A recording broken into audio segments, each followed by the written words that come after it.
Hi guys and welcome back. This is an instructional video of how to make South African delicacy biltong. So I've got a beautiful 2.7 kilograms, nearly 3 kilograms of chuck. I asked my butcher for meat that would be good for drying. I explained to him it's about a 4-day process.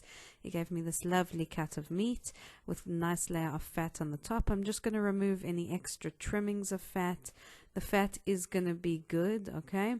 But I'm going to take a little bit of it off, as you see. I'm going to cut with the grain, not against the grain. This will make it much more pleasant to eat.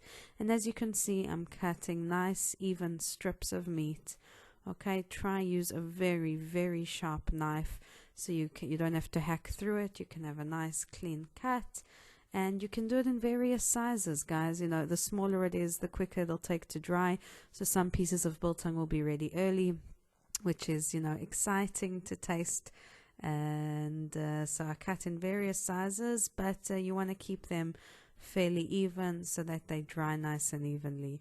Now I'm going to salt it. I'm using coarse kosher salt and coating each side generously with the kosher salt. Okay, now this is very important. It's going to help cure the meat and also give the salty flavor. Don't worry, we're not going to keep the salt on. We're going to keep the salt here for about 20 minutes. Okay, more than that, it'll be too salty. And as you'll soon see, we're going to now, after 20 minutes, brush the salt off. First, we're going to roast our coriander seeds. Okay, this is going to release all the flavor.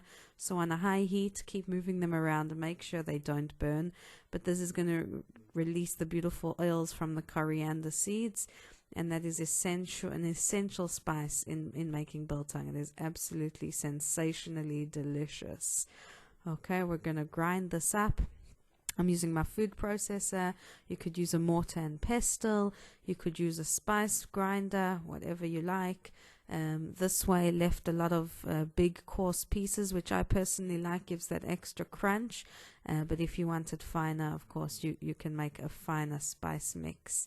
Okay, so we're going to transfer that to our bowl and we're going to complete our spice mixture.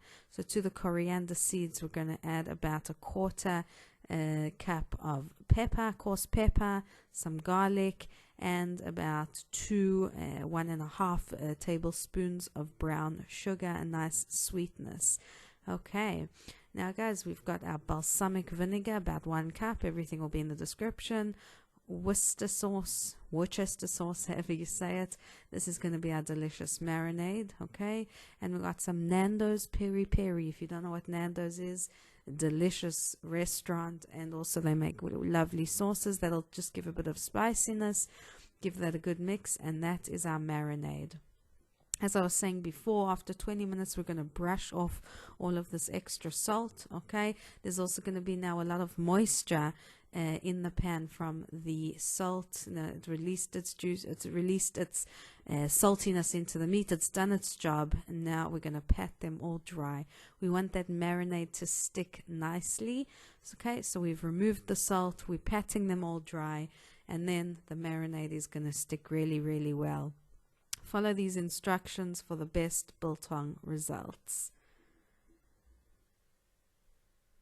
Now that our meat is all patted dry, we can start marinating. Okay, I'm pouring a bit of the mixture in. We want to make sure that each individual piece is coated really nicely and generously in our marinade. The vinegar is going to help preserve the meat to keep away any mold and kill bacteria.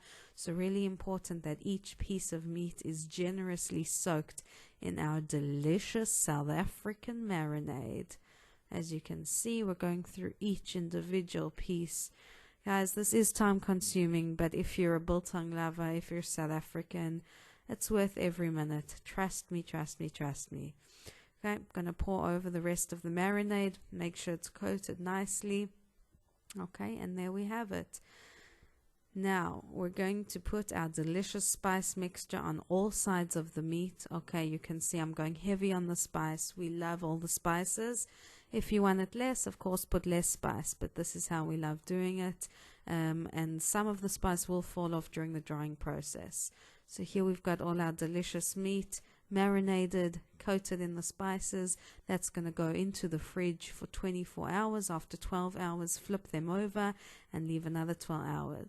Now you can see we've got our hooks. Okay, I've got some random hooks from washing pegs. I've also got those nice big hooks from IKEA that you can see, and I used the bigger hooks for the bigger pieces of meat. You can use random hooks, even paper clips for the smaller ones. Very important, coat your hook in vinegar. That'll also kill off any bacteria. So now this is 24 hours later, of course, that I'm hooking all my meat, and then it's going to be ready for the drying process. So really all the hard work happens now with preparing the meat, and then the drying process is really the easiest part. Now comes the exciting time. We're hanging the meat up. Make sure the pieces don't touch each other. They also shouldn't touch the walls of your biltong box or your biltong machine. Okay, this is a DIY biltong box. You can find online how to make it. We just got someone to make it for us. So my husband is carefully hanging each piece of meat. Again, don't let them touch. They each need their space so that the air can pass through them nice and evenly. Guys, this is artwork. This is really exciting stuff. And then we're ready to go. We're ready to close her up, switch on the light and the fan, and let it do its work, its magic. This is going to take about 4 days. The smaller pieces will be ready in about 3 days. And now we can just stare at our delicious, gorgeous babies. And that's it, guys. 4 days later, your biltong is going to be ready and absolutely delicious. You'll see it shrinking as the meat dries. And yeah, I highly recommend giving this a try at home, guys. Enjoy and have a lekker biltong day.